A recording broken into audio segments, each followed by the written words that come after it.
welcome to Spoonies United. So I recently finished the book, How to Be Sick. The author's name is Tony Bernhardt. I really enjoyed the book. I learned a lot from it. I'm not doing a complete overview of the book. There's a ton of information on it.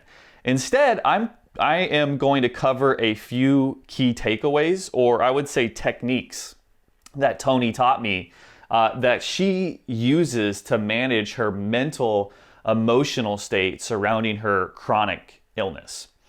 Now, I would say the lessons you're going to go through on these YouTube videos would be a complement to Tony's book.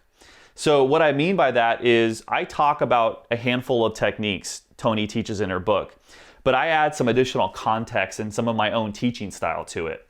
So I talk about a lot of different things that Tony doesn't talk about in her book. Things like paradigms and paradigm shifts. And I use a lot of different analogies and images to really help you understand and grasp the power of Tony's techniques that she uses. At the same time, there is a ton in Tony's book, a lot of stuff that she covers that I don't talk about. So there's a lot of different stories, a lot of different techniques that Tony uses in her book. So I would highly recommend purchasing her book if you're interested in some of the things I'm teaching you. So if you're interested in purchasing the book, there's a link at the bottom of every video that I create based off of this book. You can purchase it, and then a portion of the proceeds will be donated to Make-A-Wish Foundation here in local Eastern North Carolina. I hope you enjoy the lessons I teach you based off the book, How to Be Sick. Thank you. So let's first start off with the backstory of how Tony became ill. So Tony and her husband, they actually went to Paris, France for a 3-week vacation. And at the very beginning of the trip, Tony became ill. She had flu-like symptoms. She did not have a fever, but she had severe fatigue. And she remained ill for the entire trip. So they went back to the US, and Tony was still sick.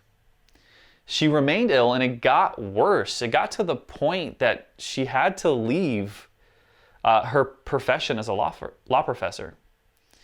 And eventually she became housebound and even bedbound. And at that point, Tony, she went on this quest to try to figure out what was causing her illness. And she saw several different specialists, and she got diagnosed with a range of different things. Her main diagnosis is something referred to as chronic fatigue syndrome. And Tony tried a bunch of different treatments, and really nothing gave her permanent relief. So Tony's illness, it gave her the opportunity to get in touch with Buddhism. So the book, How to Be Sick, it's really centered around the Buddhist philosophy.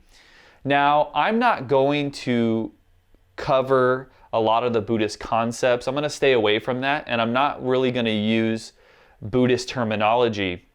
Instead, I'm going to focus on the ideas that Tony shares with us and some of the techniques that she uses to manage her emotions and cope with her illness. In the next part of the overview, we're going to talk about something called a paradigm. And so I want to introduce you to this word. So according to Stephen Covey, he's the famous author of 7 Habits of Highly Effective People. You can think of a paradigm as like a perception or a way to see things, to see a situation, or to see yourself. Now we're also going to talk about something called a paradigm shift. So we're just adding the word shift to paradigm. And a paradigm shift is when you have like a change in your perception or a change in the way you see a certain situation. And paradigm shifts are very powerful. Paradigm shifts almost instantaneously can change the way you feel, you think, and act about your situation. So Stephen has this great example of when he had this powerful paradigm shift. So one day Stephen was on the New York subway, And then all of a sudden the subway stopped and a family came in. It was a father and his children. And so the father sits down and closes his eyes, and the children are playing in the subway. So they're being rambunctious, they're being loud, they're disturbing people. And so Stephen, he starts to get agitated. And so Stephen says to the father, "Sir, your children, they're disturbing everyone. Can you please control them?" So the father slowly opens his eyes and looks over at Stephen, and he says, "I'm sorry. We just left the hospital. Their mother died an hour ago. I'm just not sure what to do." And so I want you to think about, with this new piece of information, how do you think this changed how Stephen felt, how he thought, and how he acted? So according to Stephen, almost instantaneously, he went from feeling agitated to complete compassion for this father. His thoughts changed instantly. And because of that, he acted in a completely different way. So in the next part of this overview, we are going to talk about some common paradigms around illness, pain, and other physical challenges.